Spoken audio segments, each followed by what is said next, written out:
महाराजा चंद्रगुप्त का दरबार लगा हुआ था। सभी सभासद अपनी अपनी जगह पर विराजमान थे। महामंत्री चाणक्य दरबार की कार्यवाही कर रहे थे। महाराजा चंद्रगुप्त को खिलौनों का बहुत शौक था। उन्हें हर रोज एक नया खिलौना चाहिए था। आज भी महाराजा के पूछने पर कि क्या नया है, पता चला कि एक सौदागर आया है और कुछ नए खिलौने लाया है।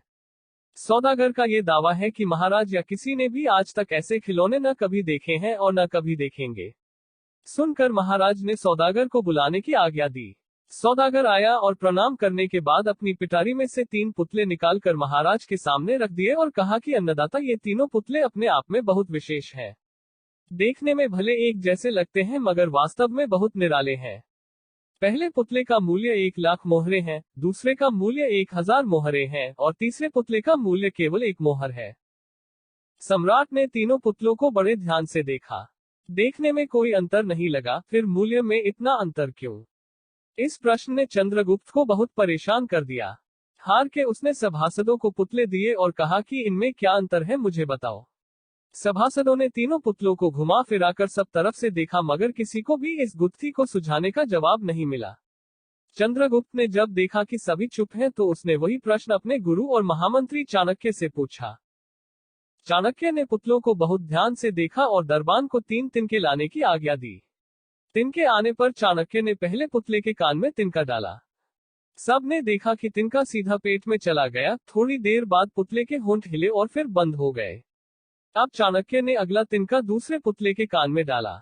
इस बार सब ने देखा कि तिनका दूसरे कान से बाहर आ गया और पुतला ज्यों का त्यों रहा।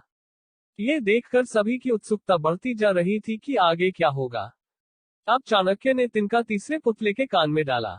सब ने देखा कि तिनका पुतले के मुंह से बाहर आ गया है और पुतले का मुंह एकदम खुल गया। पुतला बराबर हिल रहा है जैसे कुछ कहना चाहता हो। चंद्रगुप्त के पूछने पर कि ये सब क्या है और इन पुतलों का मूल्य अलग अलग क्यों है, चाणक्य ने उत्तर दिया। राजन, चरित्रवान सदा सुनी सुनाई बातों को अपने तक ही रखते हैं और उनकी पुष्टि करने के बाद ही अपना मुंह खोलते हैं। यही उनकी महानता है। पहले पुतले से हमें यही ज्ञान मिलता है और यही कारण है कि इस पुतले का मूल्य 1,00,000 मोहरे है। कुछ लोग सदा अपने में ही मग्न रहते हैं, हर बात को अनसुना कर देते हैं। उन्हें अपनी वाह वाह की कोई इच्छा नहीं होती। ऐसे लोग कभी किसी को हानि नहीं पहुंचाते। दूसरे पुतले से हमें यही ज्ञान मिलता है और यही कारण है कि इस पुतले का मूल्य 1,000 मोहरे है। कुछ लोग कान के कच्चे और पेट के हल्के होते हैं। कोई भी बात सुनी नहीं कि सारी दुनिया में शोर मचा दिया। इन्हें झूठ सच का कोई ज्ञान नहीं, बस मुंह खोलने से मतलब है। यही कारण है कि इस पुतले का मूल्य